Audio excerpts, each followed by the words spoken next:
And for love of you, I'm a sky on fire. And because of you. Randy Robison here on Life Today TV with singer-songwriter Audrey Assad, talking about her life and about her new debut. Is it a debut album? Yes. And it is called The House You're Building. The House You're Building. Tell me a little bit about the project there. Well, it's they say you have your whole life to write your first record. I'm about to be 27 here, and so this is 26 years of life experience, which I guess isn't. You've been really writing that since much. you were an infant. Well, no, I've been living since I was an infant, though. fair So you have all these reverberating stories and memories to kind of pull from. So I feel like The House You're Building is the summation of everything I've gone through, particularly the last few years, of course. Good, bad, a little of both? All of that, yeah. Yeah. Up, down, So all around. let's start with the good. First, the good. What's shaped you in a good, positive way? Well, I have very loving parents, and they raised me to, most importantly, I think, know that God loved me, and it sounds so simple, but No, it's important. and that's, even then, even though they raised me to believe that, I didn't really click, it didn't click in my head till I was at least 18 or 19, but if they hadn't planted those seeds with how they loved me and how they taught me about the love of God, it may never have clicked at all. So they were very instrumental in showing me the value of parenting and the fatherhood of God and all those things. And they're very flawed people, of course, like we all are, but they did their very best, which I don't ever fail to be grateful for. So I had a good childhood, Yeah. It was, Good, and yet it brought some tough moments. yeah, couldn't get the candy I wanted all the time. And it was hard. It's just hard, Yeah. they don't give me everything I wanted. But no, childhood was great. It was easy in the sense that I had two parents at home and shady tree-lined street, lots of kids on the block. So I really, when I look back, I think how good I had it. And then it all fell apart? Well, not exactly all fell apart, but my parents did eventually divorce. But that was only 2.5 years ago.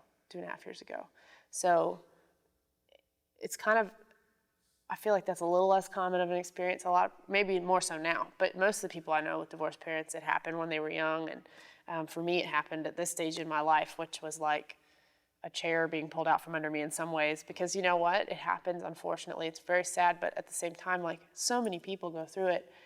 I never thought it would be us, and so it's been. Did it make you question the things they had taught you growing up? It didn't, and I think that was God's grace, because I started to see my parents as human beings instead of just my parents. Like that, I think before that, I always thought of them as related to me. Like, it was all me-centric in the sense that they were my parents who gave me what I need, and and they were there for me. But I started to realize that both of them are people, it sounds so silly, but people like myself with their own baggage and problems and fears, insecurities, spiritual struggles. And so that enabled me to kind of go, although I still hate that it happened, I really feel like I feel compassion, I guess, for their situation. And thankfully they're still in my life. I'm glad. But I think on the back end, the process of working through it now is only just beginning for me. Well, let's talk about the music. You've got a wide array of influence. And where does your kind of musical influence? I understand you didn't hear a lot of Christian music growing up. Not at all, actually. It's ironic. I mean, other than the hymnal, like that. That's all the Christian music that I was exposed to. Maybe a little bit of the Gaither thrown in there, but my mom's musical, and my dad loves to sing, but can't carry a tune. But he sings loud, and but ironically, I mean, we listened to music, but it was all just kind of wholesome, but mainstream, So I grew up on James Taylor and John Denver and Loretta Lynn and Dolly Parton and all that kind of stuff. So my mom's from the South, and so and obviously Middle Eastern music and French music. Where does that come from?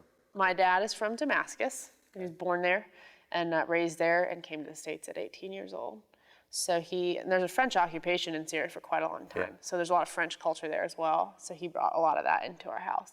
So you've got the French music, the Arabic music, and Yeah. Dolly Parton? Yeah, so, but I don't think That it all really comes sounds quite together. like No, that. But yeah, I think yeah. I've taken a lot in the songwriting sense from Dolly and Loretta. I mean, I hesitate to even say that because how great they are, I mean, as writers. Understood. But I love to tell stories, and I love to write conversationally, and I think I get that from a lot of the influences I have. Later on in life, Christian music became part of my library. So it was, Nicole Norman and Cindy Newsboys. Morgan. And yes, the Newsboys actually was my first Christian record. I read that somewhere. Take Me to Your Leader. And my dad told me I had to give it back because it was too heavy. Really? You had that struggle too? Yeah. I did, but it was a bit older band. That, Which one was that? Oh, man. Petra? Older. Am I close? Older. What's their names? The Imperials with Oh, Russ Taff. wow. Yeah, I was questioning as whether Jesus Throwback. would really groove like that. I don't know, Dad. I just like the music. Well, now I'm doing it for a living, but he came Yeah, around. there you go. He's much more. He's very So supportive of how it. exciting is it to have the whole record contract? I mean, It's very exciting. It's not the way that I thought I would go years ago.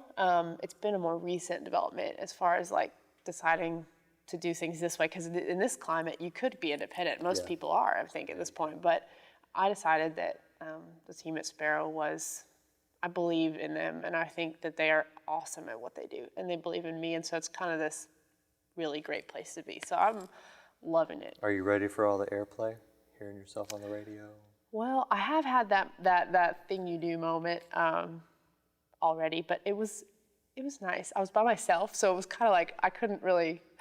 I'm not a happy dance kind of person, but I really did enjoy it. It was cool. I put my windows down, and just took it in, and it's been cool. Very cool. What do you want people to take away from your music? I think I want people to know that suffering is redemptive. Wow. That suffering is really, it's a part of all human life, Christian or not. But we have this incredible advantage, or I shouldn't say advantage, I guess so, but gift of meeting Christ in that suffering.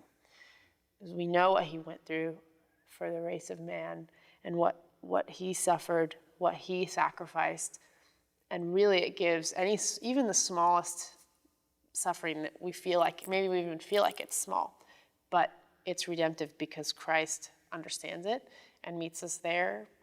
And so in that way, it's beautiful. It's a good thing to offer to him, That's when praise really does become a sacrifice, I think. Yeah, it's interesting you say that though, because your album doesn't come across as overly heavy-handed or depressing. I mean, Well, that's good. Yeah, so I wouldn't have picked suffering to take it, but I guess it's the redemption that I'm hearing. Yeah, well, I think that's what this record for me was born from, a few hard years, but where God has brought me in that is hope and redemption, and really seeing beauty in the simple things, and going, learning to be grateful for the days when you do have a great day and you're with family, loved ones, and you're happy, because not every day is like that, and some people experience a lifetime of pain, of sickness, but there's so much joy to be found there.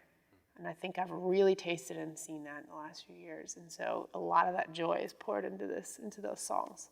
Great. I think they will minister to people. And I hope so. I hope everybody gets a chance to hear you, and you can keep ministering and writing and doing great work. very much, Randy. Thank you for being with us on Life Today. Thanks for having me. I'm a sky on fire.